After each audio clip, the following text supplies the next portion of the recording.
Hi, I'm Richard Karn, and you may have seen me on TV talking about the world's #1 expandable garden hose. Well, the brand new Pocket Hose Copperhead with Pocket Pivot is here, and it's a total game changer. Old-fashioned hoses get kinks and creases at the spigot, but the Copperhead's Pocket Pivot swivels 360 degrees for full water flow and freedom to water with ease all around your home. When you're all done, this rust-proof anti-burst hose shrinks back down to pocket size for effortless handling and tidy storage. Plus, your super light and ultra-durable Pocket Hose Copperhead is backed with a 10-year warranty. What could be better than that? I'll tell you what, an exciting exclusive offer just for you. For a limited time, you can get a free Pocket Pivot and their 10-pattern sprayer with the purchase of any size Copperhead hose. Just text WATER to 64,000. That's WATER to 64,000 for your 2 free gifts with purchase. WATER to 64,000. By texting 64,000, you agree to receive recurring automated marketing messages from Pocket Hose. Message and data rates may apply. No purchase required. Terms apply. Available at pockethose.com/terms. This episode is brought to you by Progressive Insurance. You chose to hit play on this podcast today. Smart choice. Progressive loves to help people make smart choices. That's why they offer a tool called Auto Quote Explorer that allows you to compare your Progressive car insurance quote with rates from other companies. So you save time on the research and can enjoy savings when you choose the best rate for you. Give it a try after this episode at Progressive.com. Progressive Casualty Insurance Company and Affiliates. Not available in all states or situations. Prices vary based on how you buy. Every team, every topic, everywhere. This is Bleav.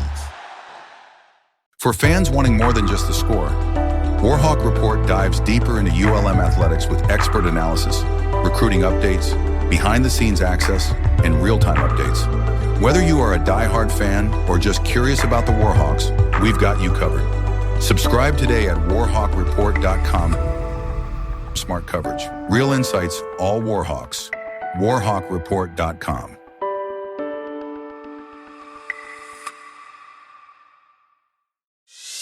Doesn't matter if you're an Indian or if you're a Warhawk. The ULM mention is the greatest. You'd hope for the best as a ULM fan, but this is Bleav in the Warhawks podcast with hosts Dusty Thibodeau and Chase Regent. Chase, you always have such great insight. Tibbs is going to bleep it all. What are these guys always talking about? We talk a lot about food on this podcast, and I'm going to continue to do so. Really, really appreciative of the people and the community and the way that they've backed us up. Nailed the introduction, by the way. Awesome. Thanks, Love Fish. it. Chase, sports are officially over. We have a champion in college baseball. The shaft job is on for the P5 against us little guys with Coastal Carolina falling by the wayside. Did you watch the game so that you could understand baseball a little bit better? Oh, no, I didn't watch a single second, no. I had a wedding, for the first game, and the second game, I don't know. I couldn't be asked. I wanted the Sun Belt to win, but beyond that, no offense to anybody about. How are we ever going to get you up to But speed? I did watch Australian softball today. We can talk about that. Australian pro softball. Is that like Australian rules football? No, it just looked like softball, to be honest. But I don't know why it's in Australia for the pro league, and it was on ESPN, so that was cool. Chase, I have no idea what you bring to the show right now. Not baseball knowledge, I'll tell you that. And then you set me up for failure with those questions, I promise you. But I did catch the I did look at ESPN for updates on the score. I just couldn't watch the game. It didn't work out. I'm proud of you for that. But how was it? You tell me about it. Was it great?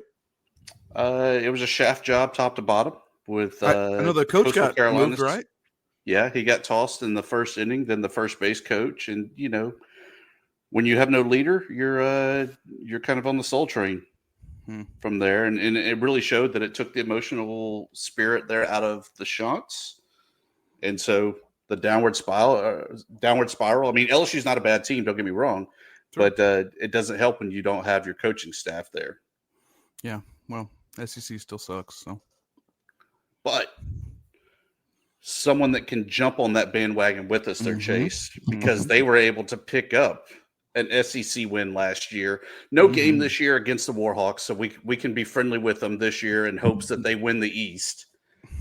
The Georgia State Panthers with the state of Atlanta, Ryan Graham, David Brown jumping in here, telling us about the Del McGee era kicking off last season, their big win over Vanderbilt. Guys, welcome into the show. Appreciate your having us, guys, and I am willing to talk crap about New Orleans, LSU, and that kind of stuff whenever you guys want. So just call me anytime. Well, maybe you can appease Tibbs and talk some baseball too here, because hey, I watched the game. It was a game.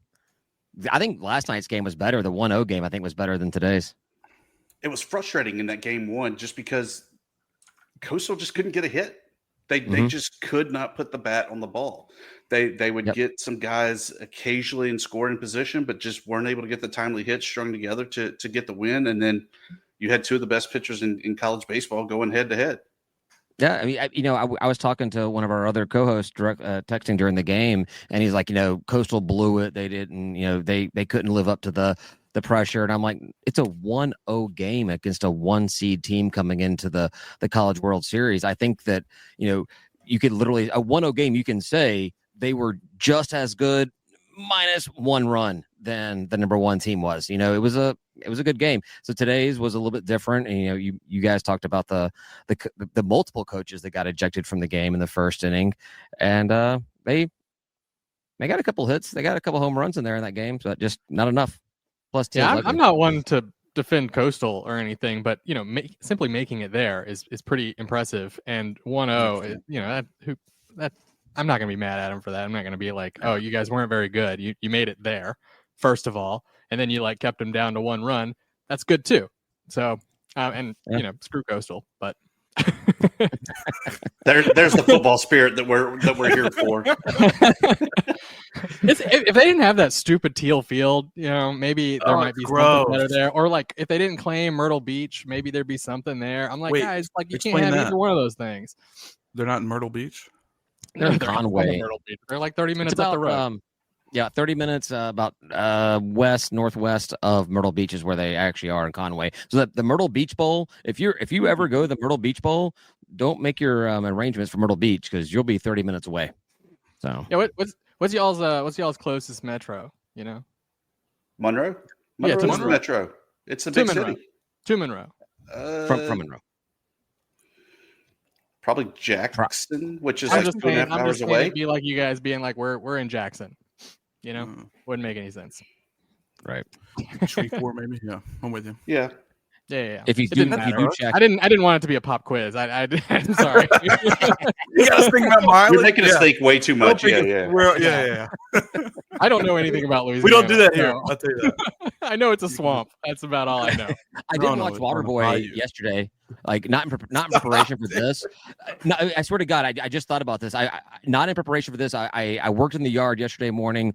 I came down and made some lunch. I got a beer and I was like, I think this is a Waterboy day. And I watched Waterboy and I kept on trying to figure out whether it was like Monroe or Lafayette or which program they were trying to make fun of the most. So, I mean, the northern part of the state isn't claimed by the southern part. So, right. it based on the accent and the aura, they go riding up in the airboat. That's South Louisiana all day long. But that's not what we're here, guys. We're here to recap and talk Panthers. Last year, Panthers struggle bus 3-9, but man, what a 3-win season it was, especially highlighted by that big home win there against Vanderbilt, something that a lot of teams in the SEC weren't even able to do. What did y'all see out of year one of the Del McGee era at Georgia State? I think particularly that Vandy win was such a high point for us, and really leading up to that point, we had lost to Georgia Tech in a fashion that we figured we were going to lose that game. Some of us had picked us to win, just sort of like offhand. I know, but David just says random crap. So, but like I think we all knew we were going to lose that game, but we played in it well, and so you go into that game and you say, oh, we're playing okay. All right. The next game is going to be pretty good. And then the next game was good. And then we beat Vandy. And I'm looking at the season. I'm like, man, things are looking up for this season. And then it all fell apart and we just lost a bunch of games. And I think that sort of made it hurt even worse was like, I knew we had it in us, but knowing you have it in you and watching the team kind of fail a lot. But I do understand it's a brand new team, brand new coach, all brand new systems. And so there's a lot of reasons that might happen, but it was very frustrating to watch. It was an interesting season, like leading up to it, just because of the nature of how we got Del McGee from UGA. We started spring practice with Coach Elliott, who'd been there for 7-8 years, something like that. And, we were kind of in a point where we thought that Coach Elliott, while great and did a lot of great things for Georgia State, he kind of had reached that peak of what he was able to do. You can only do so much when you live 5.5 hours away from your job. And so we were kind of ready. We were kind of ready to move on from Coach Elliott, but we started the season. All right, we'll roll with this again. And then all of a sudden he tucks tail and goes to South Carolina for a tight end position job. And we're like, what the hell's going on? I literally didn't think we were going to hire anybody. I thought we were just going to, promote from within. We'll run a season and we'll see how it goes. So when they announced Del McGee as the head coach, that was like just a grand slam hire. It seemed like, two-time national champion, homegrown guy, head coaching experience, albeit at the high school ranks, and just a great hire. But he had the job ahead of him. It was going to be tough, with coming in already, spring training already starting, and having to put together a new roster. He got rid of like 30 guys within the first week or something, and had to bring in a whole new staff. So we didn't really know what to expect, but we were looking forward to it. The Tech game didn't go the way we wanted to, but as Ryan said, we beat our FCS team. We beat Vandy, so we're looking high. We're feeling great about the season. And then just Georgia stated the hell out of the rest of it. So it was funny. It was actually funny sitting in the stands with Vandy fans because they were leaving saying they were upset that we were going to win. And I'm like, you guys haven't been to a Georgia State game. And they're right back to us. You've never been to a Vandy game. And like, we're both just like sort of trying to like out Georgia State / Vandy them. We were both trying to convince the other team which one was going to win. We were never saying we were going to win. We're like, no, guys, you are literally in this game. Yeah. And, it's not over till it's over. There's when you're playing us, there's butt fumbles, there's all kinds of stuff, and it really is sort of like the ball can fall one way or the other, and it just does always seem to fall the wrong way for us. So we call that UL most at ULM, by the way. Yeah, it's refreshing to talk to other fans like this, honestly. Yeah, we actually have a phrase here. You got the Welcome to Atlanta song and everything. We have Welcome to Georgia State or Welcome to GSU specifically. That's like whenever something goes wrong, like that. Welcome to GSU. That's just the way it goes here. So you not exactly the best season there, but I mean, the highlights to me, you were able to beat what was perceptionally going to be the Sun Belt champion there in Texas State late in the year, able to really put up 52 points. I think that was the most they'd given up all season long. And then obviously the Vanderbilt win, as you said, the FCS win, kind of the gimme win there. But what was your big takeaway from the season that you were like, all right, we do have the right pieces in place. We have the right guy to lead the program, to know that 25 is going to be maybe a 5-win season, if not, putting it at the 6-win season to be bowl eligible. I don't think there was anything that was actually on the field that specifically gave us promise for this season or going into the future. But you talked to Del McGee, you listened to what he has to say, and he came in with a completely different attitude to coaching at Georgia State than what Sean Elliott had. First of all, he moved here. He actually moved to Atlanta. I mean, and it was only from Athens that he had to move here. We're not very far away. He moved here. His son's on the team, and he immediately, the first thing he says at the first conferences, press conferences were, we need money, we need NIL. NIL is going to change the game, and if we can't pay these players, we're not going to be able to compete. And he's like, I'm vying for championships, and he just started hitting that the NIL side of things, and he himself hitting up corporations in Atlanta. We have the opportunity. I'm sick of hearing about potential all the time, but living in Atlanta, and Ryan and I both live here as well, we have, Fortune 50 companies miles from campus. We should be able to generate revenue, and that's something that's not been tried before, and we've not been successful with it so far. But McGee took that NIL that had raised, like, what, Ryan? What was it? $100,000, something like that, is all it had raised, like in the few months since it had started. Yeah, and now we're if we haven't hit $1 million yet, we're right at the cusp of $1 million in NIL, and that's all Del McGee. So just seeing the approach that he brought, and then I'm sure we'll talk about it in a little bit. But we have the #1 recruiting class in the Sun Belt. I think it's the third or fourth best G5, G6 program recruiting class in the Sun Belt for 2025 season. He just has brought this new energy to us, and I think everyone's excited. Everyone's talking about how long do we have him. Like we had a 3-win season, and everyone's like, we win this year, he's gone. Like everyone just sees the potential that McGee brings to this program, the connections he has to Atlanta, connections he has to, not just the city, but the businesses and the other universities here and everything. It's just it's a lot of excitement about what could be with this guy. Ryan, if you got any more to say, I kind of rambled. Yeah, no, I feel like last year we never really found a quarterback, and so I think having another year, like having the year experience under some of our existing quarterbacks' belts. I don't even know who came back, honest to God. But and then also having the recruitment, which McGee is an excellent recruiter. He's shown nothing but the same prowess he's shown elsewhere while he's been here, and so that's been really good. One of the biggest things we found out last year was we had Ted Hurst, who is an NFL talent wide receiver, and we were able to hold on to him. As far as I know, that's still true. Which he was probably going to a P4 program, SEC, something like that, and he somehow or another we held on to him.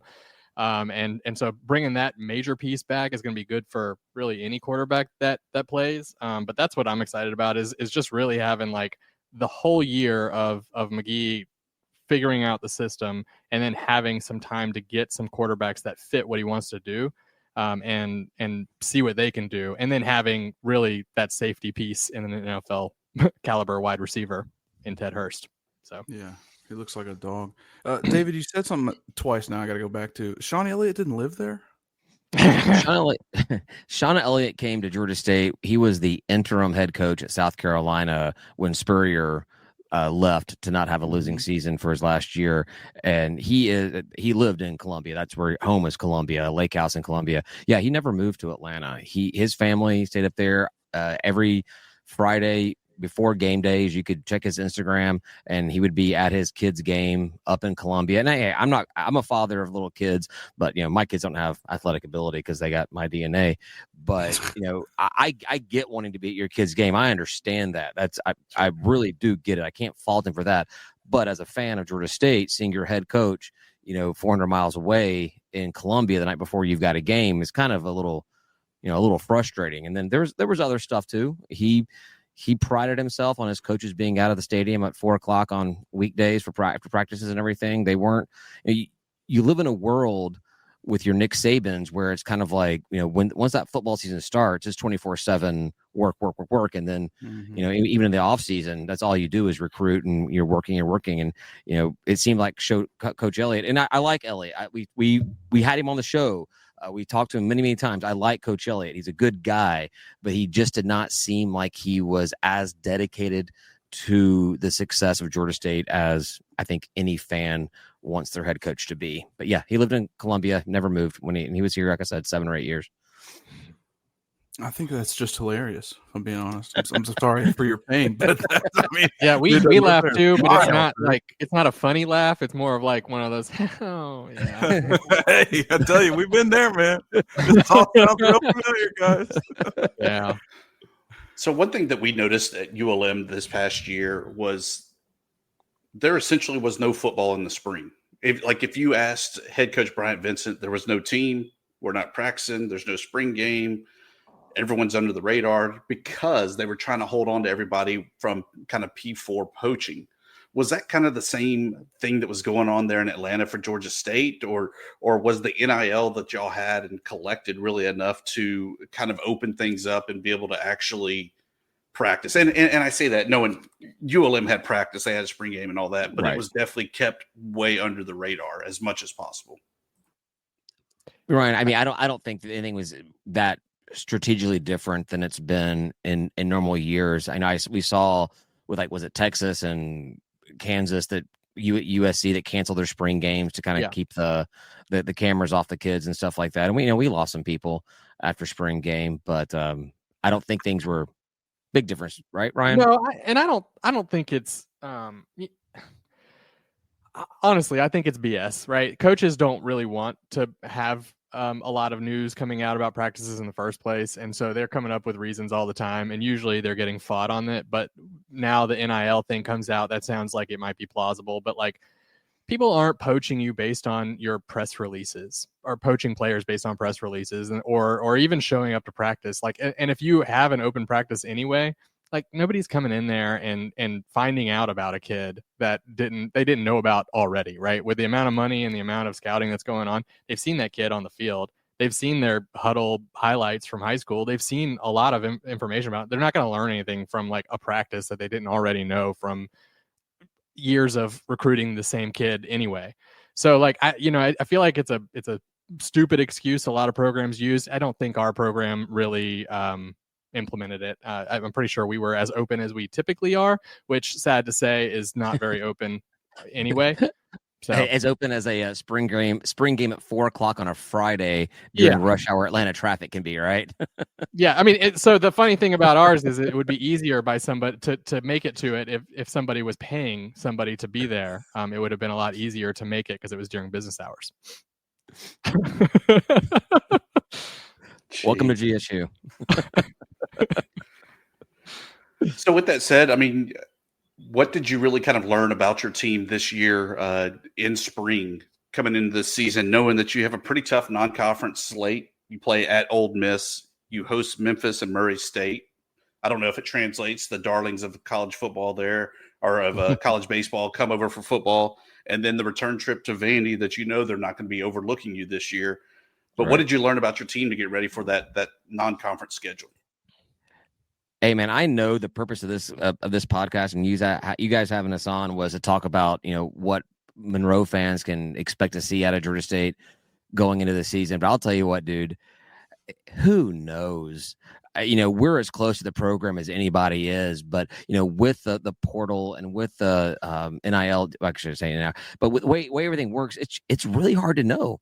We don't know who our starting quarterback is right now. The few things we do know is we know that we have, like Ryan mentioned, we have Ted Hurst, and this is a guy that will play on Sundays next year. This is a wide receiver to keep your eye out for. He was I think Phil, who is it? Whatever, the preseason rankings just came out today or yesterday, and he's first team all Sun Belt. Ted Hurst, that guy will be a name you hear about on the Sun Belt scoreboards every week. But like I said, we don't know our quarterback. The defensive side of the ball is looking pretty good. Got some pass rushers in there.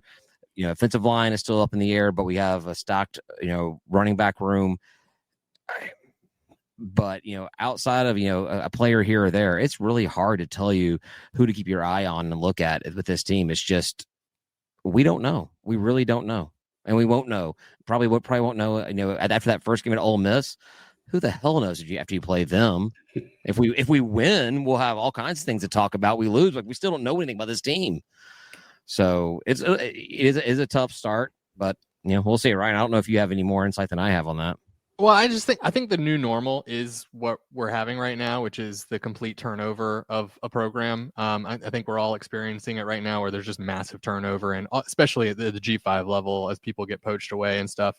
And so I think what's going to be interesting to watch is which Sun Belt team, which G5 teams can start getting ahead of the pack, and that's going to be the coaches that are recruiting in such a way that you get year one players producing. And they found some sort of special sauce, or they struck gold, whatever, one or the other. But it's going to be interesting to see the strategies that start to work, because I think recruiting and coaching, like just general coaching, is just changing so much right now because of the current environment. And it's just going to be really interesting to see which programs are able to kind of get ahead of the pack, and what strategies they're using to do it. Completely agree. And I just want to say that you guys at least got to keep your superstar. Ours, unfortunately, is wearing black and gold now. So you have a stud receiver, and did a little research on him, and he's a stud, by the way. He's great. Seems like he had a solid running back. And you got questions quarterback. But what other holes are there? Your line's okay? Is your defense our good? Our running back went to Oklahoma State, so he's gonzo. All right, well, I'll take that one back. Your backup looked fine too, though. He didn't look like trash.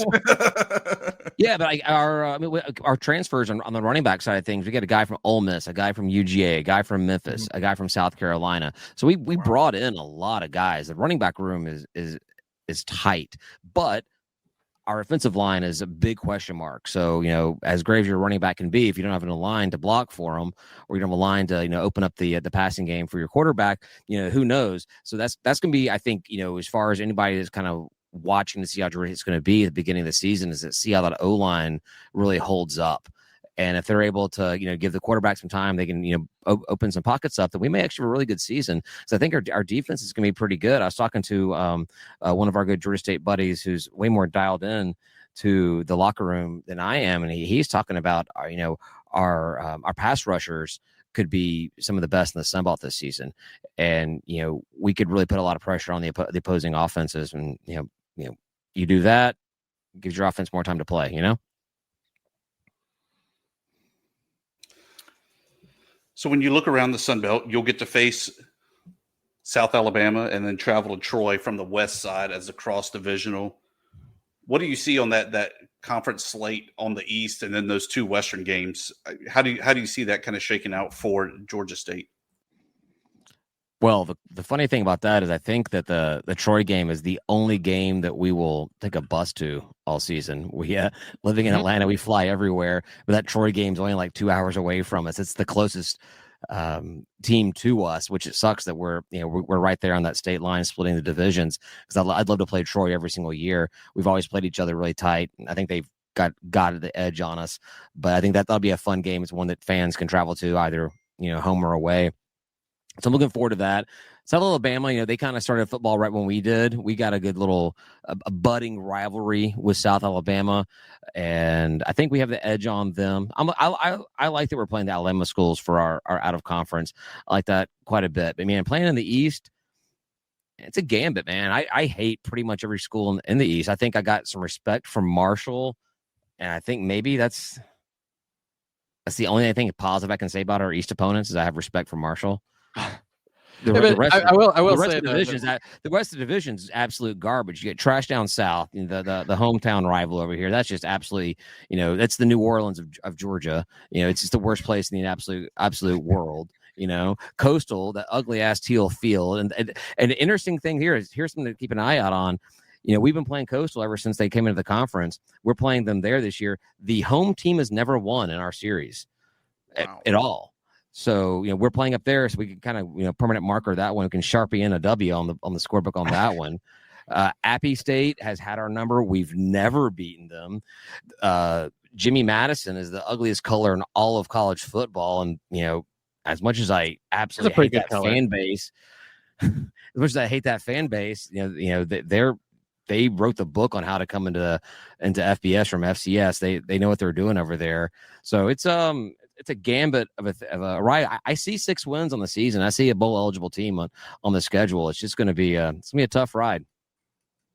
Huge, dude. 6. I mean, we're in a similar boat where 6 wins would be great. And I know, I think y'all been to more bowls than us. You know what? I'll say I hope you've been to more bowls than us. I don't know your complete. We've won more bowls than you've been to. I think y'all's first bowl. Fired. We've won more bowls against Western Kentucky than you've been to. Yikes. The only thing I have to say about the Sun Belt is that no respect to Marshall, especially after losing the coach. I think did a great job there, and obviously they won a championship. It smells like shit. It's an awful town. The food sucks. I got no love lost. The only thing West Virginia, man. Dude. The only cool thing is the chant. Can you tell who the former offensive lineman is here? I don't like none of these schools. I don't know anything about Old Dominion. As I'm looking at y'all's schedule, I see Conway, South Carolina for Coastal, which is hilarious on your website. But yep. I hate everybody on this list in the Sun Belt, not in the Sun Belt, except we never played Memphis or Vanderbilt or Murray State. But I'm surprised y'all never played Memphis before. We have. I'm sorry, not in my time of fandom. Gotcha. Maybe we have, and I just don't remember it. But whatever. I'm the same way though, Chase. The reason I want to go to a game in Louisiana in general is the food. I'm like, man, I'm just like, I'm looking to get to the tailgate as early as possible with my like plate and my fork and spoon and just walk around and just say, hey, what y'all got for me? Yeah, Ryan's gonna show up. Ryan will show up in Louisiana with a clean pair of underwear and a fork and a plate. That's all he's gonna bring with him. And look, if I need to put on like a burgundy shirt or something, like for some crawfish, I'll take it. Like I'll maybe for like just while I'm eating. That's it. Who's got better food, Monroe or Lafayette? How do I leave this podcast? At the tailgates? Where's the the Lafayette food? I mean, you can't beat. I mean, I know I'm a Thibodeau, but you can't beat old Thibodeau, Boudreaux, Fontenot's, and all the other South Louisiana names cooking it up there all day long for a night game. It's fantastic. You talk about hating Georgia Southern, and that's how we feel about Lafayette. But why I wanted to leave the podcast is because their food is so good. Like, it's just so regional. It's so like, I'm hearing you. Go to incredible, dude. I got you. I hear you loud and clear. Middle of a school. The town sucks. It's not a good place on this earth, but they eat great, dude. Monroe's got great food. I'll die by that. But tailgating with their dude. Can't beat it. Yeah, we've got a standing invitation with those Raging Review guys to come on down there, and we just whenever I put my credit card in to fly down to Louisiana, it says, "Are you sure?" So I just haven't made it yet. You're like, yeah, you're right. Press to confirm it again, please. So I'm curious. I feel like the hot topic that's been going on here the past 2 weeks is conference realignment. And according to Dave Schultz, it's the Eastern teams that are blocking it. Do y'all really care who's coming in, or do you feel that 3 schools in Louisiana is too much? Oh, I think David has much stronger opinions than I do about this. I'm very much like take whomever, and these divisions, if they got to go, they can go because we're the last one standing on that anyway. So who cares? We don't have to have it to have a tournament, and a championship doesn't actually matter in modern football either. So, it is what it is. But I'll let David go beyond that. Well, I think the most important thing for us is if we're going to maintain divisions, and I'm a fan of keeping divisions. I like divisions and conferences. You get to a point where the conferences are just too big and it doesn't make sense to keep them any longer. But I think we're at a point right now where I think it's great to keep divisions. So if we add a team, I don't want to add a team that takes us into the West, because we're right there on the cusp. If Texas State leaves, and there's people talking about ECU, that's not happening. But if an East Division team gets added, we're going to get pushed into the West. And that, I don't mean disrespect to the teams in the West, but I just feel more connected to the teams in the East. So I don't want to get moved that way. I think that's my number one deal. But we actually had, I don't want to plug Raging Review a second time here, but we had Jerry from on there last week for no other reason than to just talk about Louisiana Tech. I was like, I know you guys have a big hatred towards them, and it sounds like they may be joining the conference. Let's just have you get on here and tell us all about them. And he gave us the rundown, and it sounded like he probably sold me on La Tech, unintentionally, because he's talking about how arrogant and how petty and how annoying that fan base is. And we've got a lot of that in the East, and I think y'all need more of that in the West. So I want you guys to put up all the same crap that I put up with over here. It's the same thing I say whenever one of my friends says, they're having a kid. I'm like, you gotta have 2, so you're as miserable as I am. So you had to just go ahead and say that, huh? You just kick a man while he's down. Let me put on my Keith Gill hat for a moment here. Oh, careful, because David is going to cuss you out like he did at our game. He didn't know Keith Gill. If you put on your Keith Gill hat, Keith Gill will not speak to me. Like, I've talked to him, and he literally will not say a word to me. So go ahead. Sorry. I put on my Keith Gill hat. Mr. David, how are you doing, sir? I'm doing great, Your Majesty. He's commissioner. If I'm Keith Gill, though, and Texas State leaves, if there's not the school to add for at least, let's say 26, no divisions, 13 teams, best top 2 teams are in the Sun Belt Conference Championship with, whoever's top host. We evaluate again 26. Maybe it is, as you said, East Carolina. Okay, we're going to add East Carolina. We're back to 14. We go back to divisions. We figure out what that geography looks like and who's going where, as long as it somewhat makes sense and we don't have, Old Dominion in the West and, ULM in the East type of thing. But that's the perfect setup because we have that flexibility that we can do it. And if not, then the West is just a game short. So we get 3 crossovers. Mm-hmm. No, I hear what you're saying, and I am a fan completely. I think that the Sun Belt is in a position where they do not have to make a move immediately because there's not a single team in Conference USA that's going anywhere else anytime soon. So if we want Louisiana Tech or if we want Western Kentucky, we want whoever we want, from that conference, there's nowhere else for them to go. I'm happy staying pat, split that pie a little bit, larger chunks for everybody for a year, for 2 years. We don't know what's going to happen with, the AAC. There's all that talk about Memphis and Tulane going to the PAC. We don't know what's going to happen. And if that happens, money does dry up. Maybe there's opportunities for teams like, not just ECU, but UAB coming in there. And I Georgia State needs to have UAB as a rival. That needs to be a team that we play every year in every sport. So that's a team that I really want to be in a conference with or set up a regular out-of-conference series with, and we do have a 4-year series coming up here in a couple of years. But no, stay still. There's no reason for you to move. I'm happy staying still, waiting to see what happens. I also vote for Kennesaw State. Oh, come on. No. You must be. All right, we're done here. We're done here. This podcast is over. It just doesn't. They honestly, they were a curveball for us because a lot of stuff about their program just simply doesn't make sense in FBS versus FCS. And they just started football, and that's fine. But they don't really have a lot of the infrastructure. I know you were making a joke, sorry, but I can't help but talk shit about Kennesaw State when you give me a chance. And my kid brother just graduated from there last month.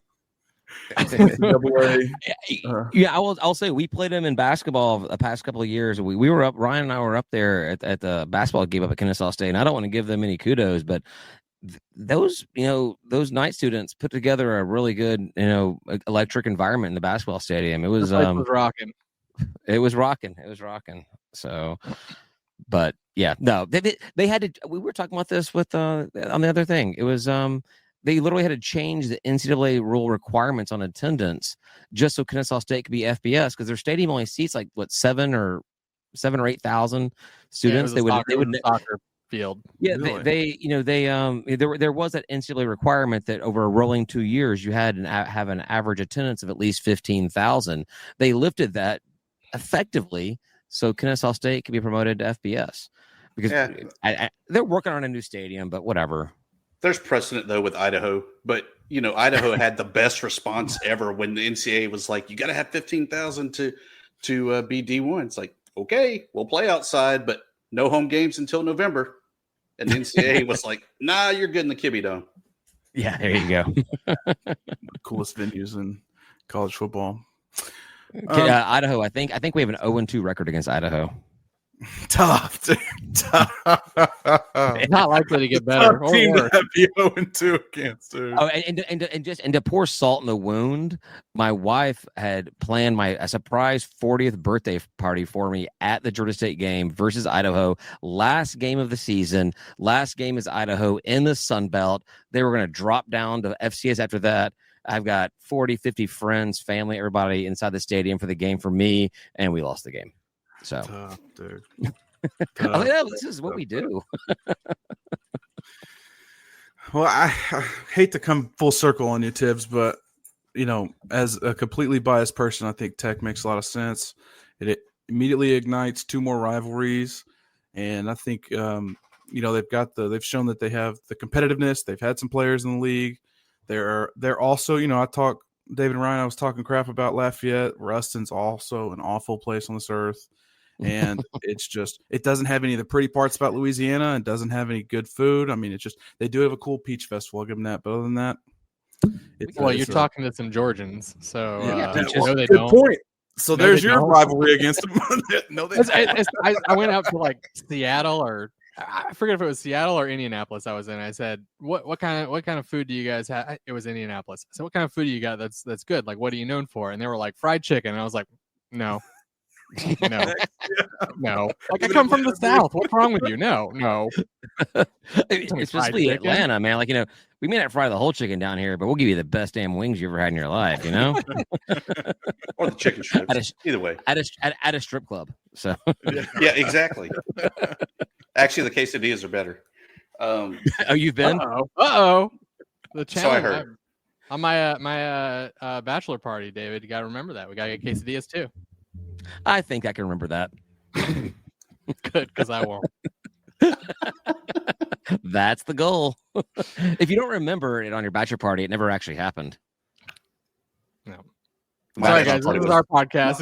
We kind of we made a podcast about three guys at a bar. So we sort of interject a little bit of this stuff. My bachelor party was in Atlanta at various establishments, and, nice, and yeah. I don't remember much of the night. For it, so there you go. Yeah. There you go. So coming full circle, bringing it back, Sunbelt 2025. When December rolls around, who's playing for a championship trophy? So if Reddit's to be believed, this is our year to go all the way. It's going to be us because it's got to be us. National championship. Yeah, I don't know how familiar you guys are with this prophecy from Reddit, but about like 12 years ago, some kid on Reddit just started begging the college football group to cheer for Georgia State because nobody else would, and they adopted Georgia State as their little darling, and they declared Georgia State the 2025 champions. We weren't sure if it meant the 2025 championship game or the 2025 season, so it didn't happen this year. We're rolling that's going to happen next year. Well, so now we know. That's really where I'm at. Yeah, but we know that it wasn't the 2025 national championship game. It was that it's going to be the 2026 for the 25 season. So we're in. Well, so it's going to be us, and we're going to beat whoever it is that comes from y'all's. It's going to be y'all. It's going to be us versus y'all for the natty, for the champions.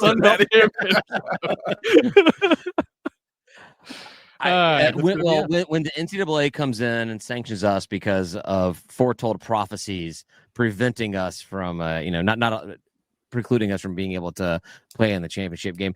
I think, as much as I hate to say it, and Ryan knows how much I had to say this, I think Jimmy Madison looks really, really solid to win in the East. I will never give credit to Trash Down South for any possibilities. And I honestly, I know a lot of teams, a lot of people covering everything think that they have a shot to compete in the East. I don't really think it's them. I think Marshall's not going to do it with their new head coach. Just they had a complete rebuild. They don't have any players anymore. Old Dominion's not going to do crap. Appy State's always in play. I think you can never discredit them. But if you had me to put $100 on it today, I'd probably say Jimmy Madison has the best shot outside. Only because we're excluded from that. On the West side, man, you guys are so weird. As soon as one team establishes dominance in the West, like another team, like Arkansas State will just pop up and be like, screw you guys, I'm going to win now. You're like, what the hell? Where did this come from? Good for 5 years. Troy did that, yeah. Troy looks good. Troy looks really good. I think Troy is. Unfortunately, it doesn't matter if Troy is good or bad, or we're good or bad. They beat us. Yeah, same. Troy just has our number in all sports. All sports. It's super weird. We just lose against Troy. We beat Troy when we're not supposed to, and we get demolished when we're supposed to beat them. And that's in any sport. It's something about it. I don't know what it is. Maybe it's because we're driving instead of flying. There it is. You got to get make it interesting. Get like a little Cessna. So you got to fly like 3 people at a time to Troy. Delta is setting us up. They're forcing us to lose. They're like, no, you got to get that chartered flight going on. All right. Does Troy have an airport? Is there an airport in Troy? No, I think it's a few hours out. No, you got to go to Montgomery. It's a few hours out in Atlanta. Right. Or go down to what is it, Panama City Beach or somewhere around in there. For me, guys, I really look at it, and I think on the east side, I like Old Dominion. I think that they have a lot of the good pieces coming back, and they're just weird enough to win it. Trash. And I say that because how many times have they coulda, shoulda, woulda been outmanned and somehow finagled a 10-9 win? Yeah, I bet you'd make a lot of money putting money on that. Like if it happened, like if it happened, you'd make a lot of money. And then on the west, Chase. Yeah. I like the University of Marshall at Hattiesburg. That, with Marshall essentially keeping the band together, just putting on different uniforms. I think that they have a good shot, especially with Braxton at quarterback. I mean, yeah, he was good. I think the Mustard Brothers are going to fly and win the West.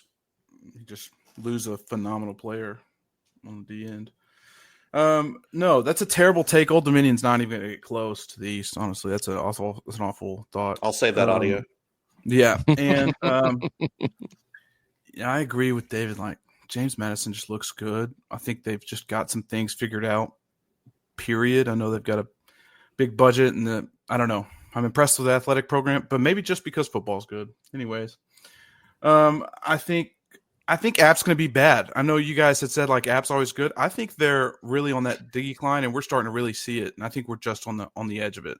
They have not looked as dominant as they have been, but when you go back and look at the audio there, what I said was I can never count them out.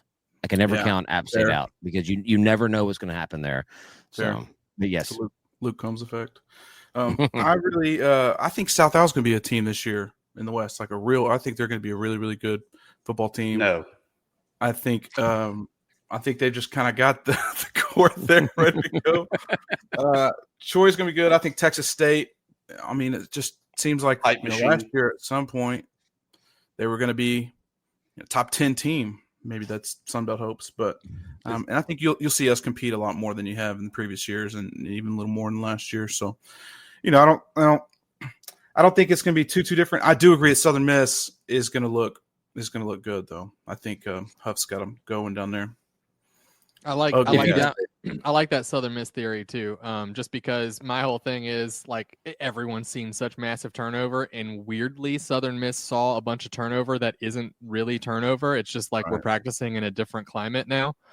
And basically they came down from the mountain, I'm like, all right, so they're going to be even more fit because they've been practicing on a mountain probably. Like, all right. If I can ask you guys a question, what do you guys think about Texas State's seemingly inevitable leave of the conference to the Pac? Bye, Felicia. I mean, if you don't want to be here, there's the door. I mean, don't get me wrong. Do you think it's a right decision? Do you think it's smart for them to do it, or do you think that it's short-sighted? I think it's very short-sighted because they will see a bump in revenue from media rights. Right. But that will be eaten up by the travel that they have to endure. And it's not the big four, right? The men's, women's basketball, baseball, football. That'll take care of itself. It's the women's tennis team, the volleyball team that has to go to Corvallis on a Tuesday for a match. And then, of course, the scheduling will no doubtably put them at then San Diego State or somewhere like that, where they're just bouncing around over and over and over again, as opposed to, the Sun Belt really tries to regionalize everything so much. They may fly to Atlanta to play Georgia State, but then they're busing down to Statesboro to play Georgia Southern. And then after that, they might even bus to Troy to play there. And so the Sun Belt, I think, does a really good job of making sure you're kind of regional to keep the travel cost as much in control as possible. Do sports like tennis really require that much travel expense. I figure, I mean, you know, obviously you have your flights for your players, your equipment, you know, some rackets, some balls, some crap like that. You're not spending that much money, right? You're implying you're roundabout asking about ULM killing off women's tennis. That was good, David. That was so good.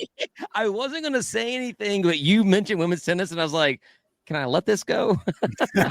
So here's the deal, though. You think you got a coach that's making maybe 50 grand, right? Well, that's cash money out the door, but you know as well as I do in the business world, you got to pay benefits, you got to pay everything else that goes on. So that employee's probably costing you in the neighborhood of $80,000 to $100,000. And then you have a majority foreign scholarship roster that you are then having to take care of international paperwork, international fees. Mm-hmm. You got to have insurance with them now with the health settlement for 10 years of while they're there. You got to give them housing, food. They can't go home, so you got to take care of them over the breaks.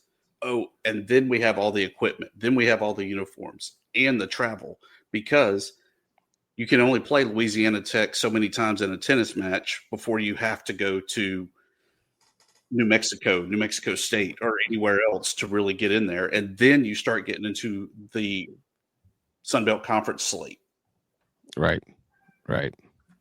Yeah, no, it's I get it. The travel expenses, just and that is the big hiccup when you're starting doing these, you know, transnational flights on everything. It does become an expense.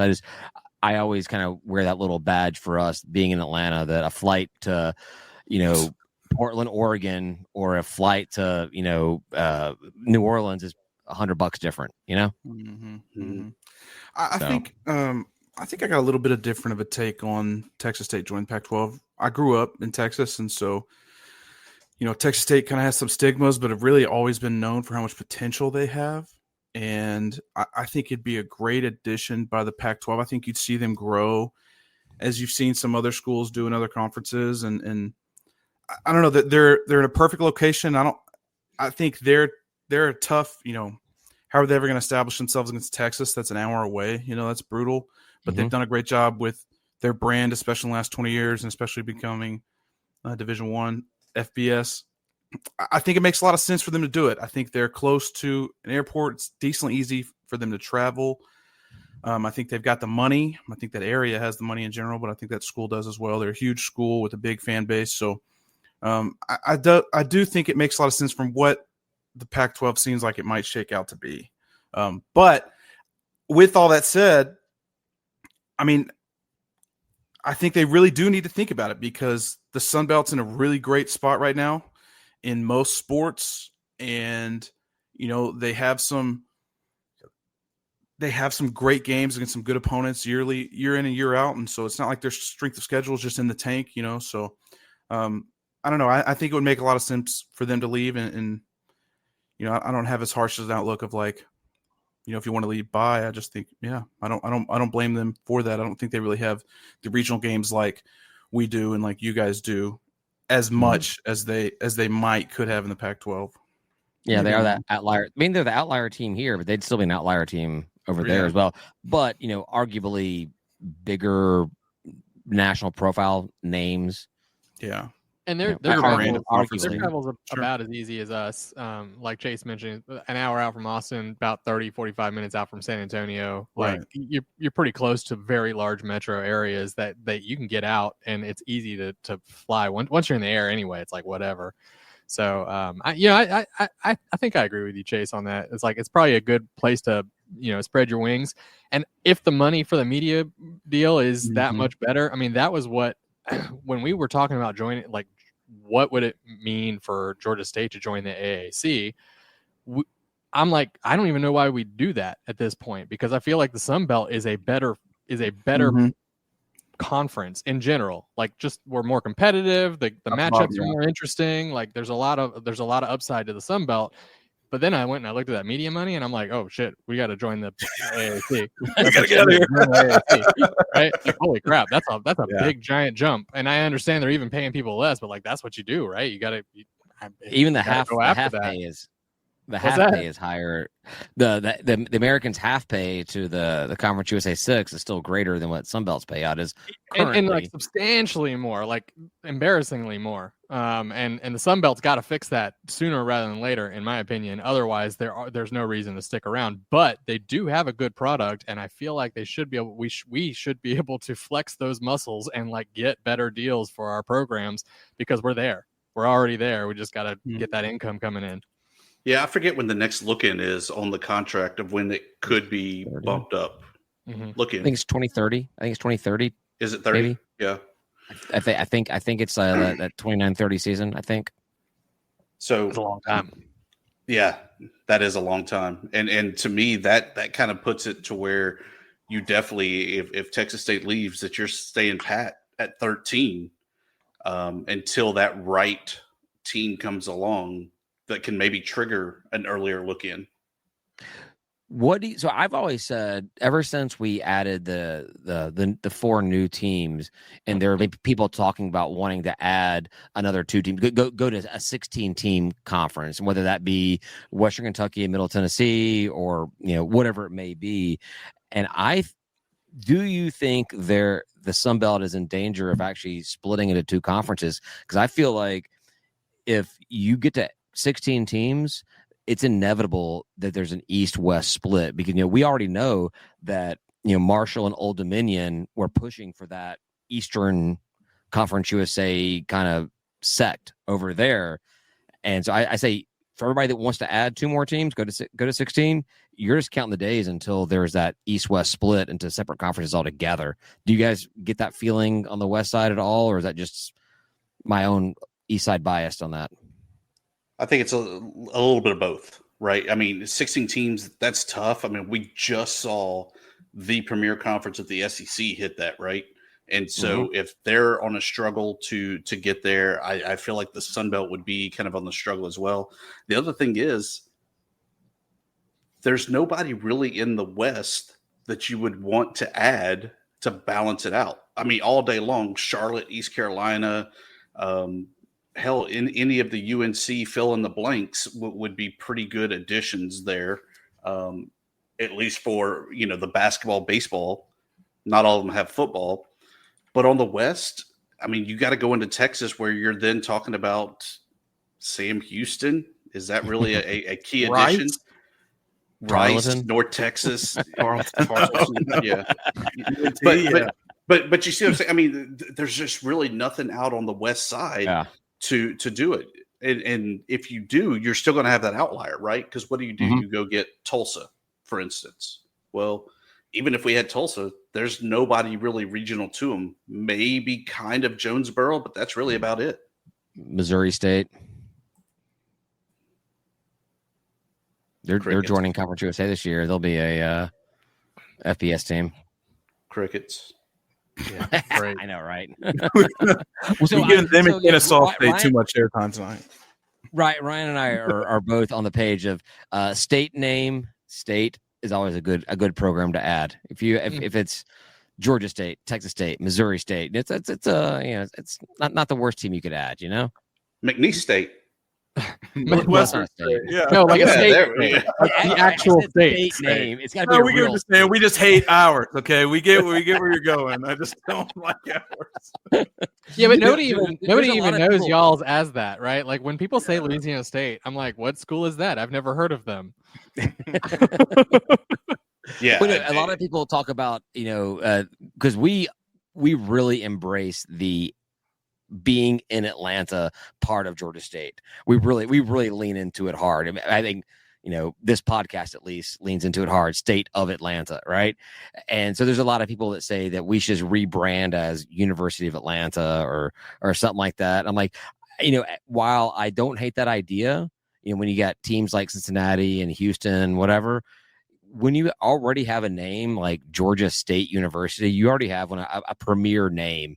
And there's just, if we were, University of Georgia at Atlanta or something like that, then yeah, sure, just change to Atlanta University. But no, Georgia State's too good of a name. Plus, I don't want to give that trash down south the GSU acronym again.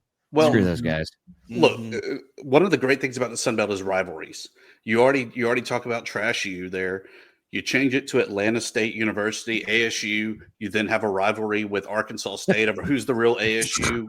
I mean, it just writes itself. Yeah, I do actually like Atlanta State University, but no, we're Georgia State. And rivalries do, make the whole college athletics world go around, right? That's the whole point. That's what we all show up to watch our rivals lose. Yeah, Chase. That's what we think about you with your alma mater there. God, I've never wanted to leave a podcast twice, but Tibbs, you're kidding there, man. Hey, yeah, didn't our big recruit call us the University of Monroe this year? University of Monroe. See, I'd love it. I think just go ahead and we love in Monroe to have MLU everywhere. That's our airport, so we love it to have it on all the hats and stuff. Let's just let that be our brand. Do it as like a 2-tiered, like MONORE is like stacked on top of each other. Monroe, I like that, like the old Run DMC logo or something like that. That'd be kind of a sharp one row, a lot like that. City does. Yeah, I love that. Do you guys have an established rowing team? Because that'd be pretty badass. No, dude, we just have water skiing. Women's tennis. What do you think we got rowing for?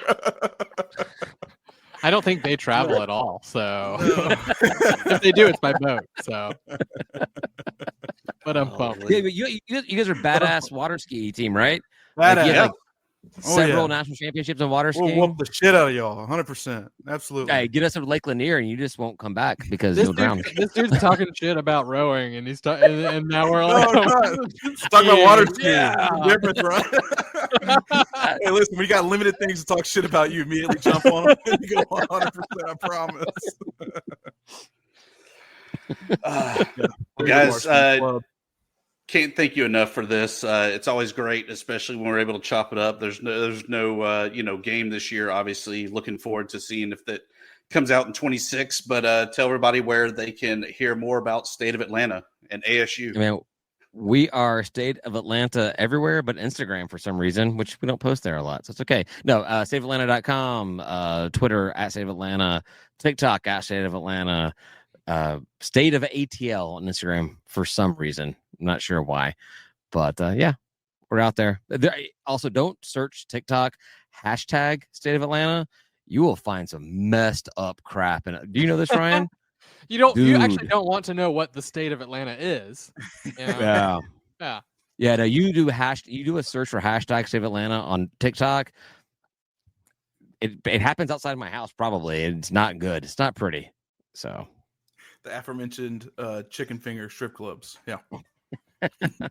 I wish I would have crossed you from there. All right. Thank you very much. All right. My bad.